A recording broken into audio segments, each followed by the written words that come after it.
देखिए हम लोग पढ़ने जा रहे हैं field due to uniformly charged infinite plane sheet. Okay, physics में अगर हम किसी को इनफाइनाइट बोल रहे हैं तो उसके पीछे कुछ कारण होता है। जैसे ये इनफाइनाइट शीट अगर हम इसको कह रहे हैं तो वो इस कंटेक्स्ट में कह रहे हैं कि जिस पॉइंट पे हमें फील्ड निकालना है वो पॉइंट का जो यहाँ पर आप लेंथ देख रहे हैं वो इसके एक्सटेंशन के कंपैरिजन में क्या हो, बहुत ही कम। ये जो लेंथ है वो इसके एक्सटेंशन जो इसका पार्ट देख रहे हैं, इसकी जो लंबाई और चौड़ाई देख रहे हैं उसके कंपैरिजन में ये लेंथ बहुत ही कम है। इसके कारण हम किसी पॉइंट P पर क्या निकाले जा रहे हैं, इलेक्ट्रिक फील्ड निकाले जा रहे हैं। ओके, तो इसके लिए हम आपको बताया है कि गॉस लॉ लगाते समय सबसे पहली बात होती है गॉसियन सरफेस की बात होती है। यहाँ पर जो गॉसियन सरफेस होगा वो होगा आपका सिलिंड्रिकल। क्या होगा, सिलिंड्रिकल। और कॉमन सेंस कहता है कि अगर पॉइंट सोर्स था तो स्फेरिकल था। ऐसा इसलिए था क्योंकि वो सेंटर से हर पॉइंट उसका एक ही डिस्टेंस था। लाइन सोर्स था तो ऐसी स्थिति में वर्टिकल सिलेंडर हम लिए थे। तो इसमें आप सोच सकते हैं कि इसमें आप जो सिलेंडर लेंगे हॉरिजॉन्टल सिलेंडर लेंगे। यहाँ पर मैं आपको बताता हूँ कि कोई भी प्लेन शीट है, जैसे ये अगर प्लेन शीट है और इसके हमने चार्ज यूनिफॉर्मली प्लेस किया है तो इसे फील्ड का जो पैटर्न होगा वो इससे अवे फ्रॉम इटसेल्फ होगा। अगर चार्ज पॉजिटिव है तो ये फील्ड ऐसे होगा, इस तरफ ऐसे होगा, इस तरफ ऐसे होगा, इस तरफ ऐसे होगा, इस तरफ ऐसे होगा, इस तरफ ऐसे होगा। ओके, तो वैसे हालात में आप यहाँ देख पा रहे हैं कि फील्ड यहाँ पर इस तरफ है। ये सरफेस जो हम सिलेंडर लिए हैं वो आप देख रहे हैं कर्व सरफेस से बना हुआ है, एक लेफ्ट सरफेस से बना हुआ है और एक राइट सरफेस से बना हुआ है और एक कंप्लीटली क्लोज सरफेस है। क्या है, क्लोज सरफेस है।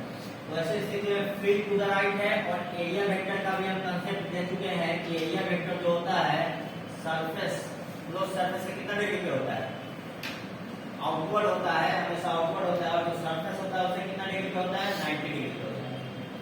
वो स्टोरी लेफ्ट साइड भी रिपीट करेगा। यहाँ पे इलेक्ट्रिक फील्ड ये होगा और डीएस का डायरेक्शन इस तरफ डीएस होगा। लेकिन अगर हम कर्व सरफेस की बात करें तो कर्व सरफेस पे electric field to the right है और कर्व सरफेस का कोई भी पैच अगर हम लेते हैं तो उसके एरिया वेक्टर इस तरफ चला जाएगा। और यहाँ पर जो आप देख रहे हैं वो कितना डिग्री बन रहा है, 90 डिग्री बन रहा है। तो ये कर्व सरफेस के कारण जो फ्लक्स होगा, flux due to curve surface जो होगा वो कितना हो जाएगा, जीरो। क्यों जीरो होगा, 90 डिग्री फैक्टर। 90 डिग्री फैक्टर के कारण इस कर्व सरफेस से जो फ्लक्स एसोसिएटेड होगा, जो फ्लक्स लिंक्ड होगा वो कितना हो जाएगा, जीरो हो जाएगा। तो टोटल फ्लक्स की बात अगर हम करें तो होगा फाई, ये राइट पॉइंट है, ये लेफ्ट पॉइंट है और ये कर्व सरफेस है। Phi right plus phi left plus phi curve surface. और गॉस लॉ यही बोलता है कि टोटल फ्लक्स का मतलब हुआ phi total equal to E dot ds equal to charge enclose divided by क्या, epsilon nought. This is equal to charge enclose by epsilon nought. मान लीजिए इसका चार्ज डेंसिटी सिग्मा है। सिग्मा का मतलब हुआ कि यूनिट चार्ज में, यूनिट एरिया में सिग्मा चार्ज है। तो चूंकि यहाँ पर एरिया ds लिए हैं तो ये भी एरिया ds ही होगा और ये भी एरिया ds ही होगा।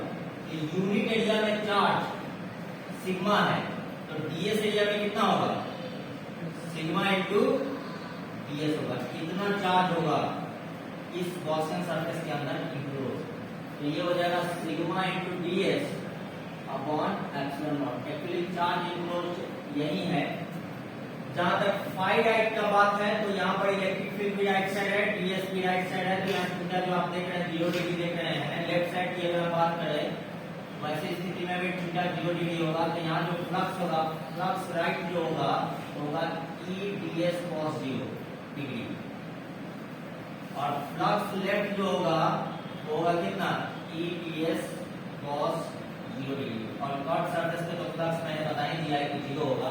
तो यहाँ पर फाई राइट हो गया E ds plus phi left हो गया E ds plus flux on curve surface क्या हो गया, 0 equal to sigma into ds upon epsilon naught.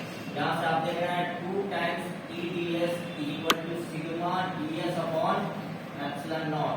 TS से टीएस कैंसिल आउट हो जाएगा, तो इलेक्ट्रिक फील्ड होगा सिग्मा अपॉन 2 एप्सिलॉन नॉट। अगर चार्ज पॉजिटिव होगा तो ऐसी स्थिति में इलेक्ट्रिक फील्ड का डायरेक्शन, अगर मान लीजिए कि ये शीट है और ये शीट पॉजिटिव चार्ज है तो फील्ड अवे फ्रॉम इट होगा, और अगर शीट पे नेगेटिव चार्ज होगा तो फील्ड जो होगा टुवर्ड्स इटसेल्फ होगा। उसके हिसाब से हम यूनिट वेक्टर दे सकते हैं। और दूसरी बात हम ये कहना चाहते हैं कि इनफाइनाइट शीट के कारण जो इलेक्ट्रिक फील्ड होता है वो आर से इंडिपेंडेंट होता है। इसमें आर फैक्टर में नहीं देखा, यानी आप ये जो देख रहे हैं ये इंडिपेंडेंट फ्रॉम आर है, इंडिपेंडेंट फ्रॉम आर है। मीन्स क्या है, मीन्स E इक्वल टू क्या है आपका कांस्टेंट। जब ये बात नहीं होती थी, जब आप लेते थे लाइन चार्ज के कारण फील्ड लेते थे तो आपको आता था lambda upon 2 pi epsilon naught R, वो आर पे डिपेंड करता था, आया ना, करता था। जब इस शीट के कारण ये बात नहीं होती है, शीट के कारण इलेक्ट्रिक फील्ड जो होता है वो होता है सिग्मा अपॉन 2 एप्सिलॉन नॉट, और वो आर से इंडिपेंडेंट होता है। ओके।